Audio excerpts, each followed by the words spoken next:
I thought it would have to be dialed down a little when all of the original claims, which were true until they weren't, and I mean that quite sincerely, that they were true until they weren't. The idea that Israel's response to the terror attack by Hamas on October the 7th was both necessary and retaliatory was true. And then it crossed to a point where the rationale behind the destruction ceased to apply.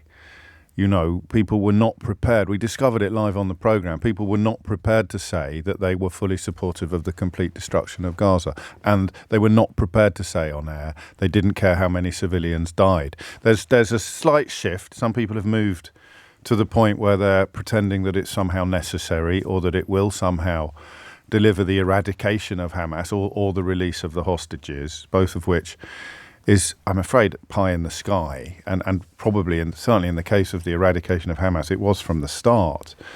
I don't laugh, but you watch a film, quite often the origin story of why somebody became a committed radical or rebel or radicalized involves their family being killed by their enemies. It's even Luke Skywalker's origin story, although of course it was his uncle and aunt that were killed in the sort of first act of the first Star Wars film. The idea that by unleashing this level of carnage upon that population, upon that people, you'd somehow reduce support for or membership of whatever group you want to describe as being dedicated to the destruction of Israel was always ridiculous.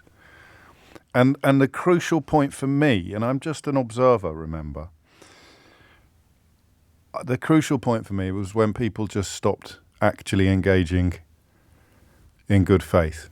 People refused to answer the question of how many deaths would be justifiable, how many civilians need to die before you would say too many, how many how many children need to die before you would say stop now.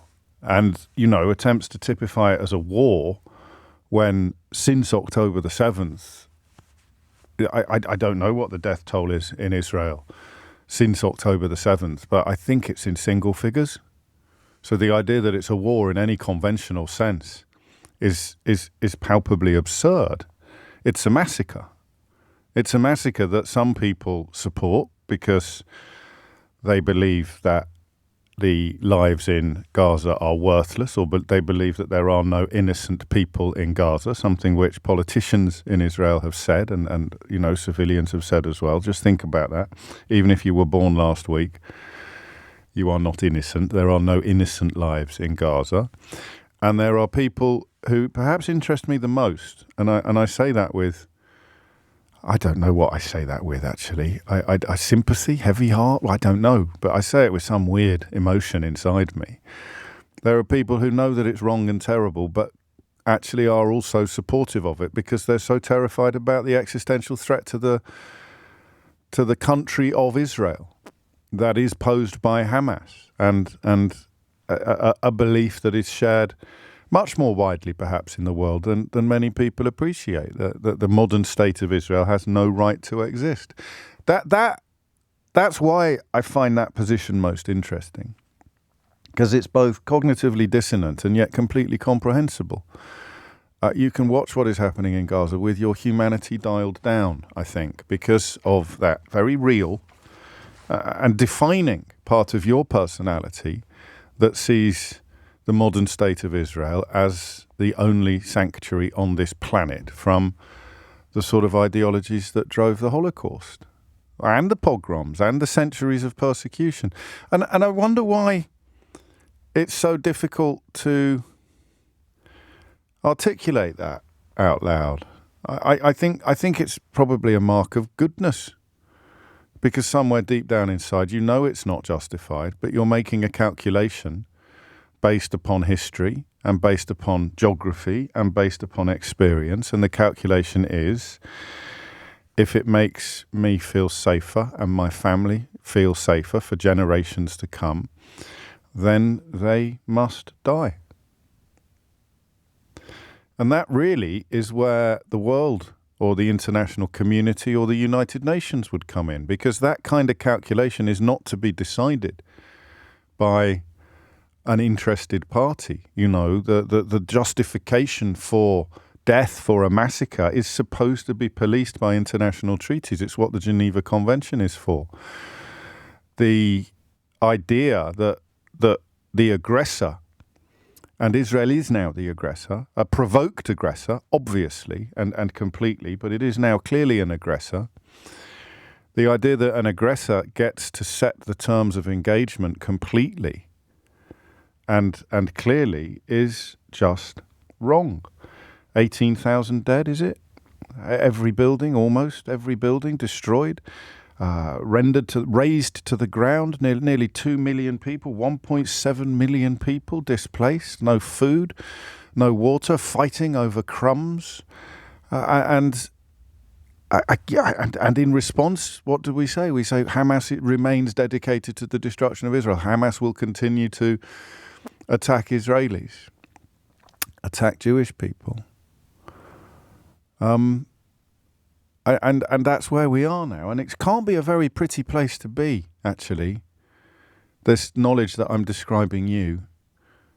And I'm sorry for holding up this mirror, because it's not one I would want to look in. But I know it's wrong now. I know it's a massacre. I know that the scale of the killing is unjustifiable. But I can justify it because of the unique nature and status of the modern state of Israel. 034560600973 is the number to call if you'd like to challenge, contribute to, or discuss any of this. Because what happened on Friday was that pretty much the whole world said stop. Stop now. Even the United Kingdom, which, as with America, we march alongside them on matters of international relations almost always, and often to our own detriment. The idea that the United States has the power to veto a vote passed by every other member of the United Nations Security Council, including 3 of the permanent ones, albeit it's a strong argument to be made that if you're on the same side of any argument as China and Russia, then you might well be on the wrong side. But you then look at the 10 elected countries that have 2-year terms on the Security Council, and all of them voted for a ceasefire. The ceasefire was called for by the Secretary General of the United Nations. See, that is the problem with unquestioning support. I got told off on Friday for using the word blind, and it's such an entrenched part of national discourse, public discourse, that I struggle to remember that it may cause offence to partially sighted people, and I'll do my best not to use it. So unquestioning support for something breaks everything. If unquestioning support for Israel's right to continue to kill Palestinian civilians breaks international institutions, it means that the United Nations Secretary General and the United Nations Security Council got castrated on Friday by an American veto. I read in much coverage, including in Israel, Haaretz report that Biden has given Netanyahu 3 weeks now. 3 weeks more killing, and then you're going to have to step back, man the borders, and mount specific targeted attacks upon remaining Hamas strongholds. Why do we need 3 more weeks of this? Just to kill more Palestinian civilians, to raise the few buildings left standing to the ground, to reduce the trickle of food and fuel into this hellhole to whatever 1 down or 2 down, 2 gears down from a trickle is. And the United Nations Secretary General and the United Nations Security Council wanted to adopt a resolution that would have demanded an immediate humanitarian ceasefire in Gaza, and it was stopped by a veto cast by the United States.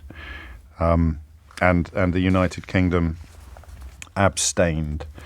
The vote would also have demanded that Hamas gives up its hostages and sundry other things that I don't know. I still feel that we could have had greater expectations of a sovereign legal entity like the Israeli government than we could have had of a murderous terrorist group like Hamas. But everywhere I turn, people are sort of behaving as if one somehow cancels out the other, or the fact that Hamas commits atrocities somehow justifies Israel's breaches of moral codes, if not international laws. It's incredible.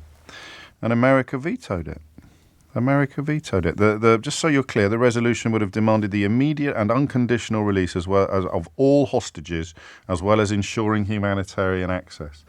So even if it didn't happen, because I don't think they have any teeth, they have no powers to impose their will, but the United Nations Security Council voted almost unanimously for an immediate humanitarian ceasefire and the unconditional release of all hostages and humanitarian access to a population that is starving and traumatized forever. And America vetoed it. Even if America hadn't vetoed it, it wouldn't have happened. It would just have robbed Benjamin Netanyahu of a gossamer-thin cloak of credibility. The whole world now says no. Even the United Kingdom says, do you mind if we don't get involved in this particular vote? I haven't, I'm afraid, read up yet on what the UK's justification for it was. I think it might have been that they didn't feel that there was a sufficient condemnation of Hamas in a resolution calling for a cessation of bombardments of Palestinian civilians.